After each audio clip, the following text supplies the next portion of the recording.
Hey guys, welcome back to today's video. We've got an interesting case where a self-proclaimed American state national argues that his public defender's request for a competency evaluation is just a delay tactic, rather than a genuine effort to protect his rights. For those who are new here, American state nationals are basically sovereign citizens trying to avoid the negative label.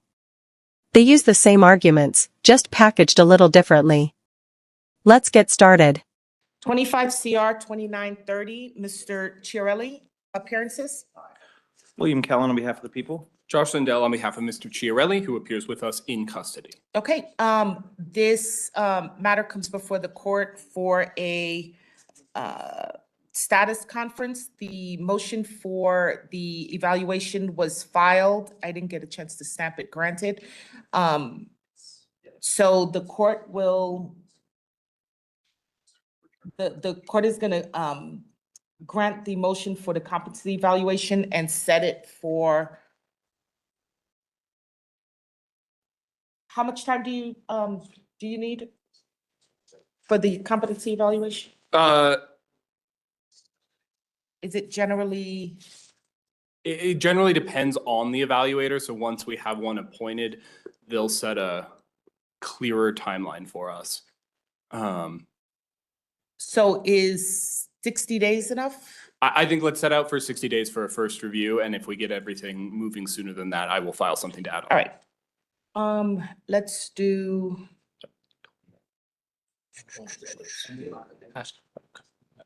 Yeah, absolutely. June 1st I can accept that. on behalf of the people? We can accept that, Judge. All Thank right, you. June 1st at 8:30, okay? Your Honor, I had a couple motions that I wanted to have. You filed motions as well? Yeah, I handed them to my attorney right here. Yeah, if I can show these to Mr. Kellen and then approach. Okay. And then I also wanted to ask you a couple questions in relation to these. I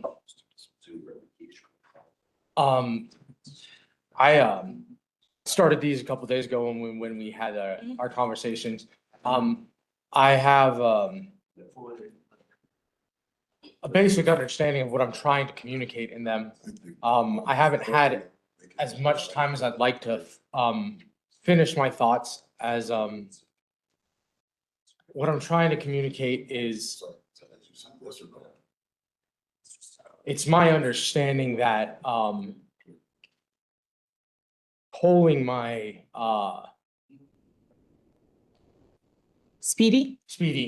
trial would be because of the fact that right to due process was pressed at preliminary hearing, and because I asked for a burglary trial and pressed right to burger it. That there is within statute, and I have not yet been able to find the exact statutes, all of those statutes relate to this. And there is a statute within Colorado state statute, as well as federal statute and constitutional law relating habeas corpus, as well as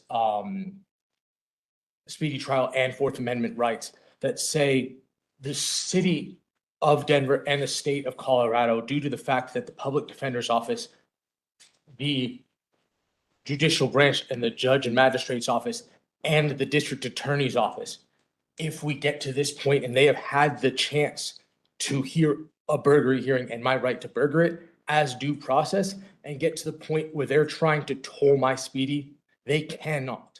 If your attorney believes you need a competency evaluation, it's because they're protecting your Sixth Amendment right to effective counsel. That includes your ability to understand the case and assist in your own defense. So yes, the attorney is absolutely justified in requesting a competency hearing, even if it temporarily pauses your right to a speedy trial. Okay, I'm gonna stop you right there. I haven't had a chance to review this Motion. this paperwork, but I just want to make sure that I explain. And I know that Mr. Lindell, I'm familiar obviously with Mr. Lindell, and I know that he's explained some of this to you, but the burglary hearing is something completely different than what's going on with tolling your speedy trial. The reason why your speedy trial was told, you were scheduled for trial, I believe, next week. But the reason that it was told is because there's been a request for an evaluation. That evaluation can't be done before your trial date, and it can't be done before your speedy trial runs out, and that's the reason why it was told. It's required to be told when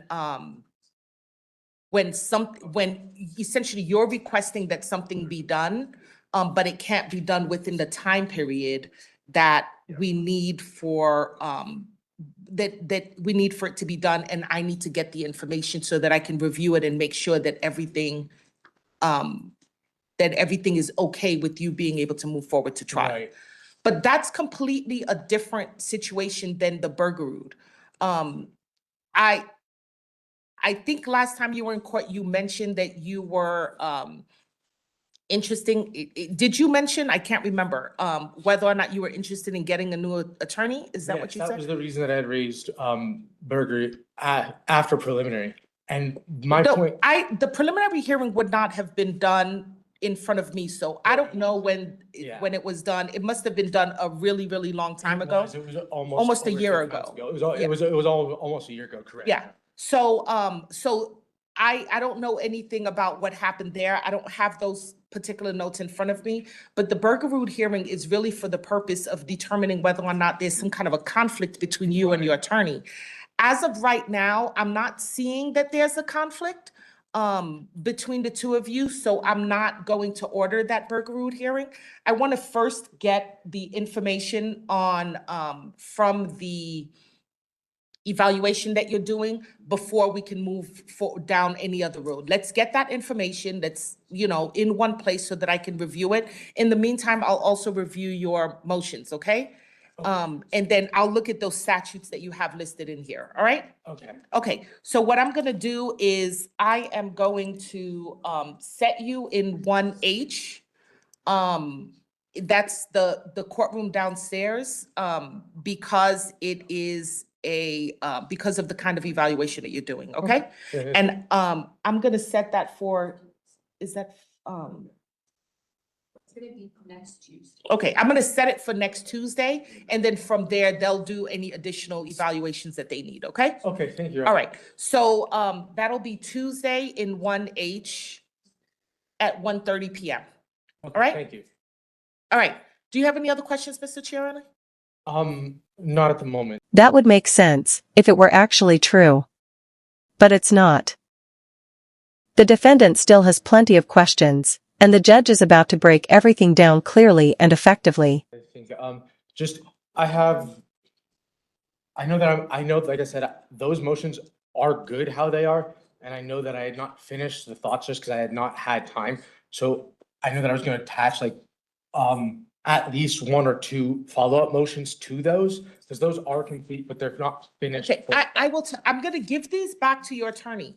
I will tell you that, generally, my position, is that when someone has an attorney, I don't accept, motions from pro se parties. And part of the reason is because pro se parties don't necessarily understand, criminal law is very, it's very complex, and they don't necessarily understand everything that's going on. But when you speak to Mr. Lindell, you guys can look at it together, and then once you look at it, he'll be able to make a decision as to whether or not he wants to expand on some of the motions that you file, and then he can file it under his name, and then I'll review it, okay?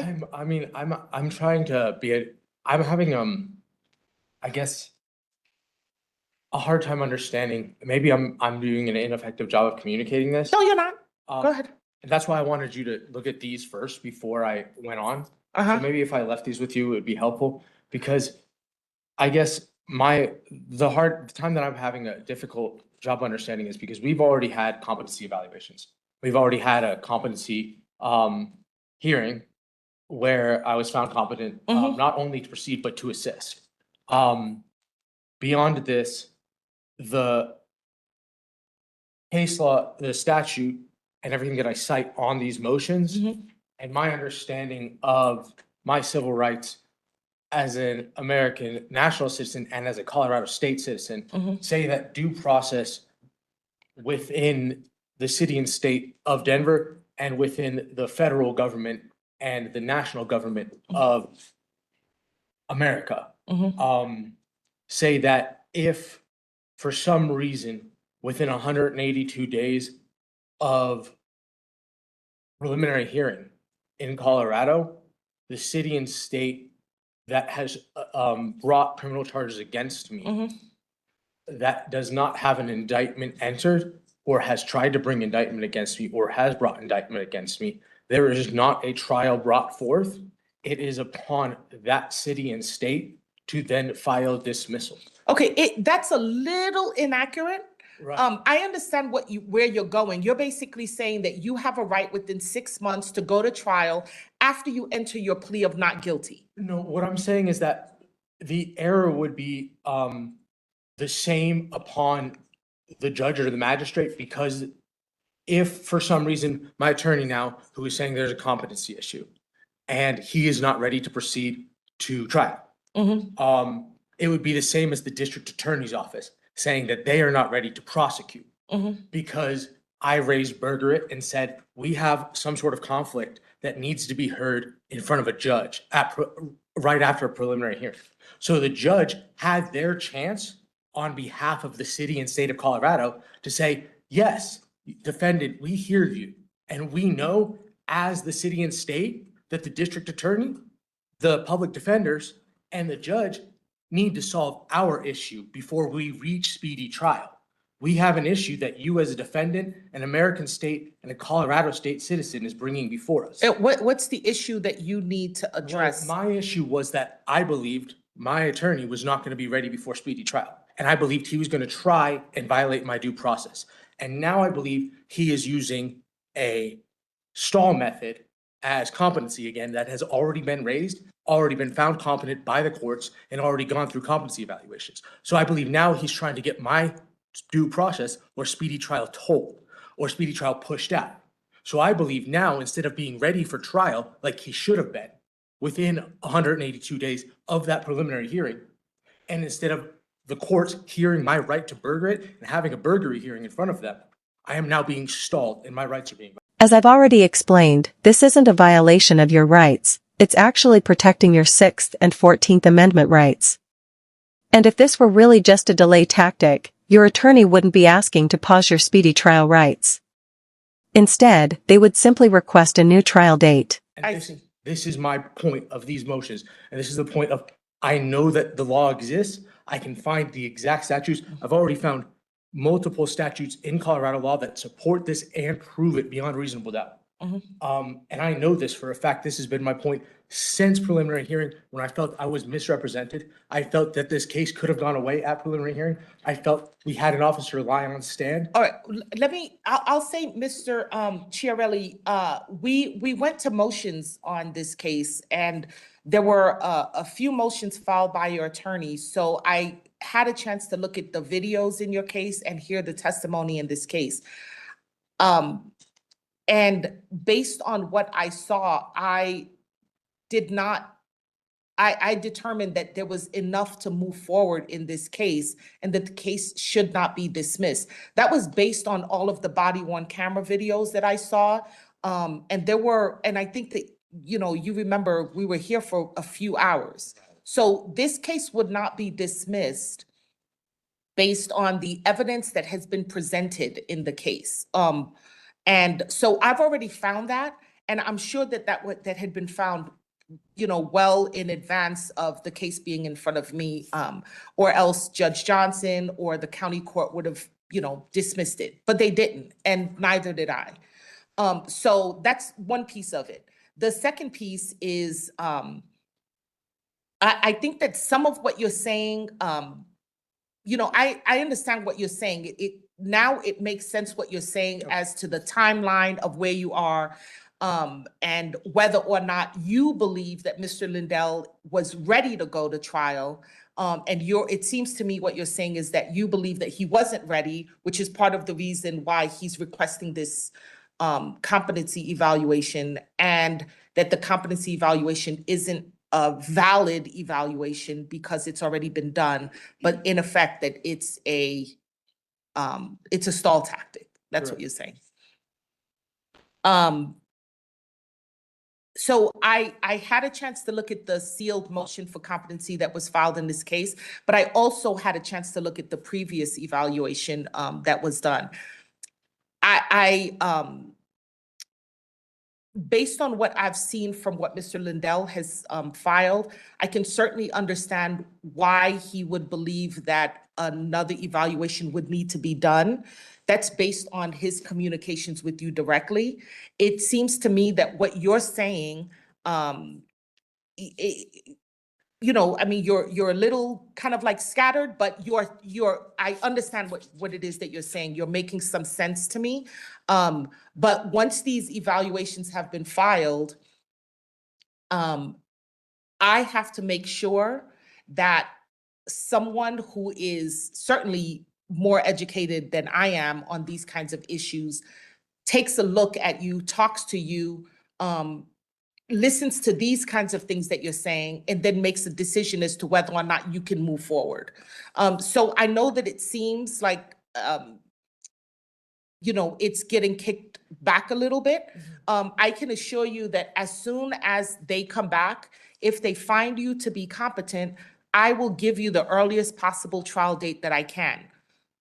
Everything in this, the only thing that's ready to go, I mean, it's pretty much ready to go. The issue is when at this point. But I need to make sure that you're okay so that later on, any future, the Supreme Court and the Court of Appeals don't look at me and say, why did you allow it to move forward when there was this issue of competency being raised? I don't want it to be reversed later on. You understand? Absolutely. And so to a certain extent, what I'm making sure is I'm making sure that your rights are protected, and I'm making sure that this doesn't get dragged out even longer later on. All right? Does that make sense? It does. And that those parts make sense. I'm still not understanding what I necessarily asked. About the burger rule or about the, how it protects my overall rights that were exerted insofar as due process, and how allowing Speedy to be told in this moment and this instant. well, there's no way that the evaluation can be done before June 2nd. That's the problem. Absolutely, and I do understand. I'm just not understanding how that falls upon me instead of falling upon the city and state as fault. The city and the state have nothing to do with this request. This is coming directly from your attorney, who is acting on your behalf and in your best interest. The city and state, they're not asking for this. I'm not asking for this. Right, The clearly. person that's asking for Is my this is defense you. attorney. And Yeah. your defense attorney, but your defense attorney is asking this based on what What's he's. needed by me that I'm not understanding. Correct. Yeah, and it's based kind of on the interactions that you guys are having and his discussions with you. So because I'm not having direct discussions with you outside of court, I have to defer to him about what he sees and what he believes is necessary, because you have to be able to help him when you go to trial so that you can get the best possible outcome possible, right? And if he doesn't think that you can help him right now, then he's asking for someone to make sure that you're capable of assisting him in his trial, all right? In your trial, actually, not his trial, but your trial, all right? And the reason why we told it as opposed to waiving it Right, I get that. is so I that guess we can just pause it. that makes sense. I just wasn't sure how I was personally benefiting versus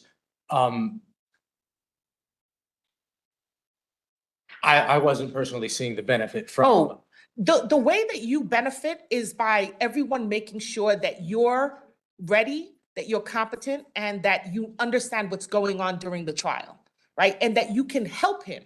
You need to be able to assist him with your defense so that, if you testify, you're testifying logically for the jury. If you don't testify, that I'm confident that you understand what your right is and whether or not, like, what right you're waiving. So I need to be confident in those things. So this new hearing that's on Tuesday, is it a more extensive evaluation? What's different than the last evaluation and why is it? So the 1H courtroom, it's not going to be an evaluation done initially, but the 1H courtroom, that courtroom is designed specifically to address and they know the processes, certainly more than I, about what the mental health process is, what the competency process is. They have more resources down there than we up here to deal with those kinds of questions. Okay, so what would make you believe that myself as a defendant and the court that prior determined a perfectly competent to proceed and assist determination would benefit more from having my due process extended and speedy trial told rather than let's say due process earlier heard in a burglary hearing as I represented by myself to the courts. I guess that's what my overall question to the court here. Go ahead. And this is mainly for a record at this point for the motions and stuff that I'm having, because this is the issue that I'm having. Go ahead. My overall issue and my point to you is not to be a pain in the ass, is that my feeling to the courts is that my rights in this example are being violated only in the fact that the city being represented by the magistrate office, by the judge's office, the district attorneys, and the public defender, as they were all paid by the same offices, they're all paid by the city and state, are all telling me that I, as the defendant, am being better represented by going to another competency hearing that I didn't want, I don't want, and I don't feel benefits me, instead of going to a burglary hearing where I could have been heard on an issue that I actually wanted and I actually felt would benefit me as the defendant. Okay. And that's my issue. Okay. So instead of going to the competency hearing, you're saying that you would prefer to have I'm saying I would have already preferred it. And I'm saying that in doing this, in this moment, the city and state is in violation of my due process. Once again, this is not a violation of your rights. In fact, it would be a violation if your attorney believed a competency evaluation was necessary and chose not to request one. There is, of course, another option: you could represent yourself.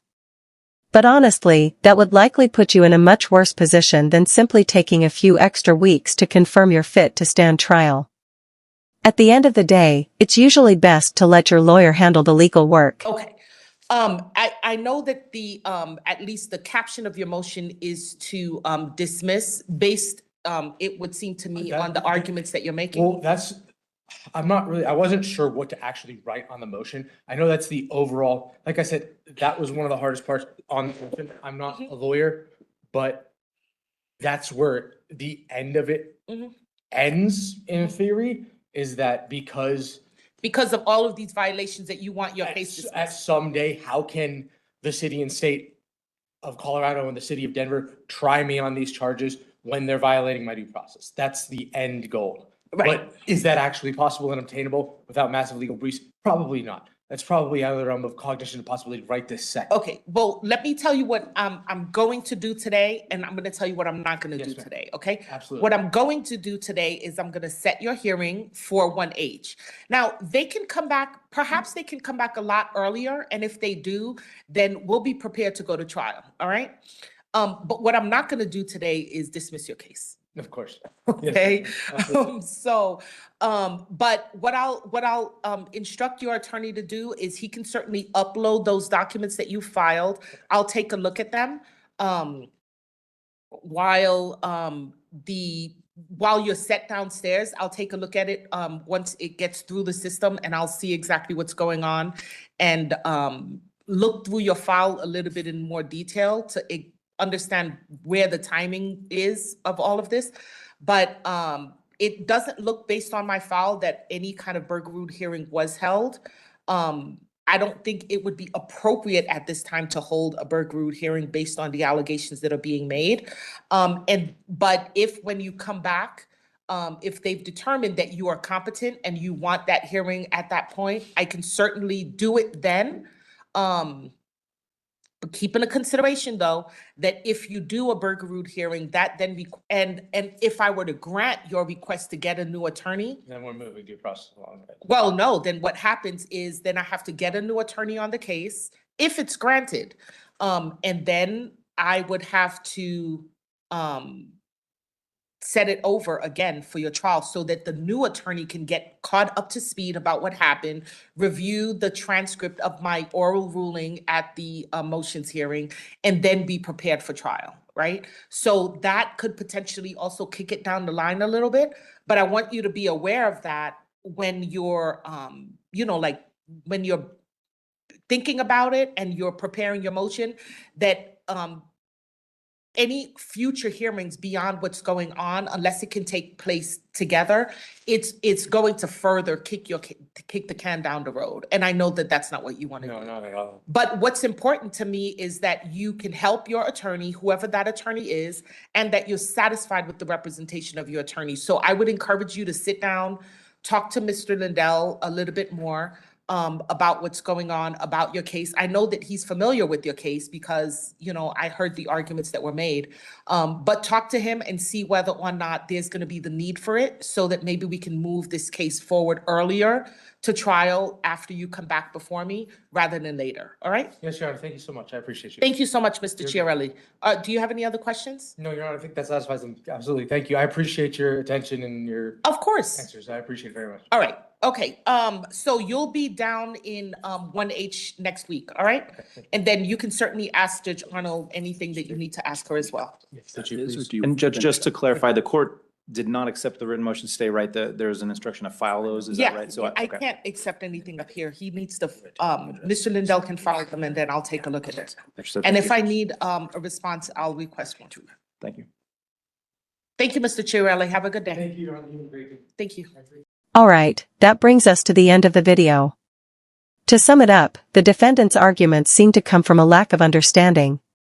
If the attorney truly wanted to delay the case, there are far simpler ways to do that than raising a competency issue.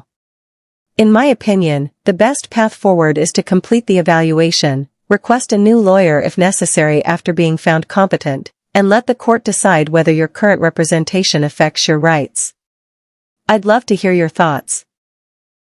Drop a comment below, and don't forget to subscribe with notifications so you never miss an update.